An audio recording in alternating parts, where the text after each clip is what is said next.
నందవరం మండల పరిధిలోని బాపురం జగ్గాపురం గ్రామాల్లో ఇంటింటికి తెలుగుదేశం కార్యక్రమాన్ని నిర్వహించారు. ఎమ్మెల్యే బివి జయనాగేశ్వరరెడ్డి ఆదేశాల మేరకు టీడీపీ కర్నూలు జిల్లా ఉపాధ్యక్షుడు భాస్కర్ల చంద్రశేఖర్, నందవరం మండల టీడీపీ అధ్యక్షుడు కాసిం వలి, వ్యవసాయ సొసైటీ చైర్మన్ గోపాల్ ఆధ్వర్యంలో కార్యక్రమం చేపట్టారు. ఇందులో భాగంగా నాయకులు గ్రామాల్లో ఇంటింటికి వెళ్లి ప్రజలను కలుసుకున్నారు. ప్రభుత్వం అమలు చేస్తున్న సంక్షేమ పథకాలు, అభివృద్ధి కార్యక్రమాలను ప్రజలకు వివరించారు.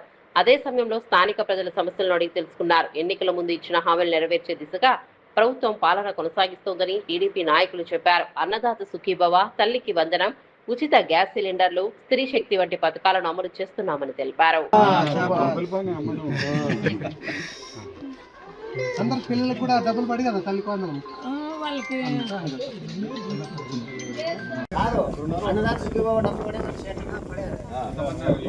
గ్యాస్లో 2 సిలిండర్లు వచ్చింటారు.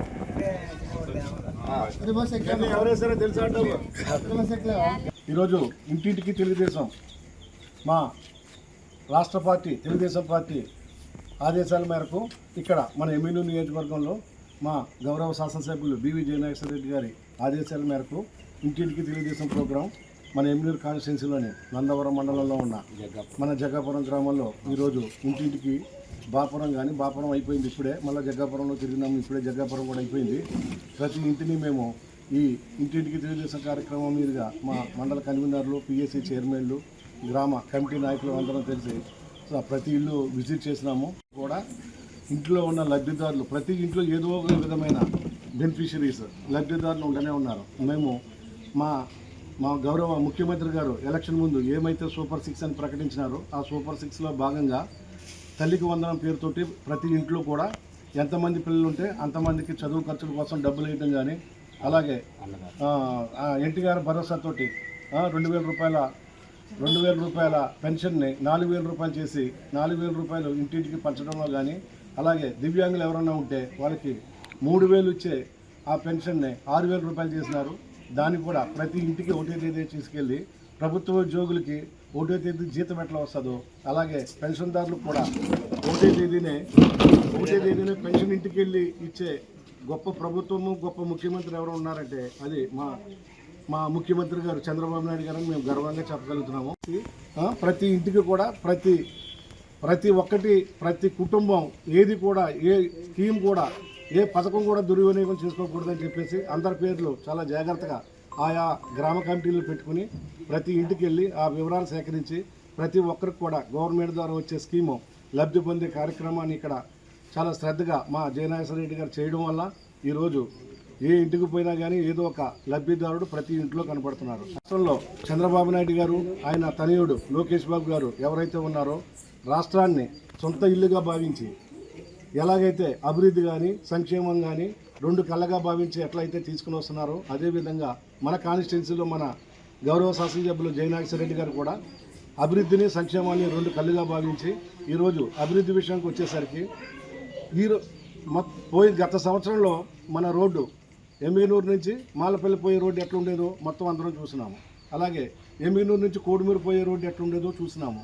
అలాగే ఎమ్మిగనూరు నుంచి సోగనూరు పోయే రోడ్డు కానీ ఎటు రోడ్డు చూడండి, గత ప్రభుత్వంలో గంపుడు మట్టి కూడా వేయని పరిస్థితి. కానీ వచ్చిన సంవత్సరంలోనే అన్నిటిలోనూ మొత్తం అన్ని గ్రామాలకి కనెక్ట్ అయ్యే అన్ని రోడ్లు కూడా గ్రామాల్లో తారు రోడ్లు వేస్తున్నారు. అలాగే పల్లెల్లో పోయేసరికి సీసీ రోడ్లు వస్తున్నాయి.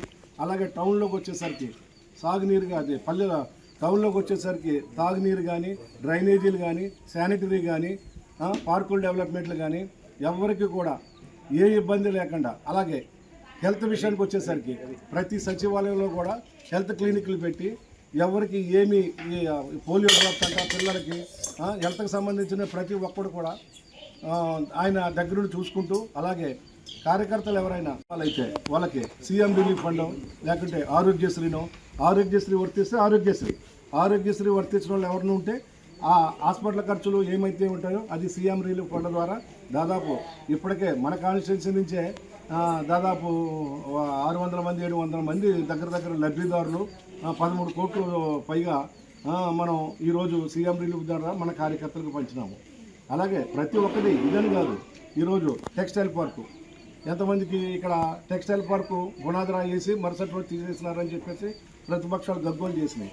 ఆ ప్రతిపక్షమే ఇప్పుడు కళ్ళుండి కూడా చూడలేక ఓర్చుకోలేక ఏమేమో అవాకులు చవాకులు పెళ్ళిన వాళ్ళే ఈరోజు అదే టెక్స్టైల్ పార్కు అంతా మెగా స్పీడ్లో పోతూ ఉన్నది. సరిగా పండవు దాన్ని స్వర్ణగిరి చేసిన ఘనత ఏదైనా ఉన్నదంటే మన చంద్రబాబు నాయుడు గారికి మన తెలుగుదేశం పార్టీకి దక్కింది.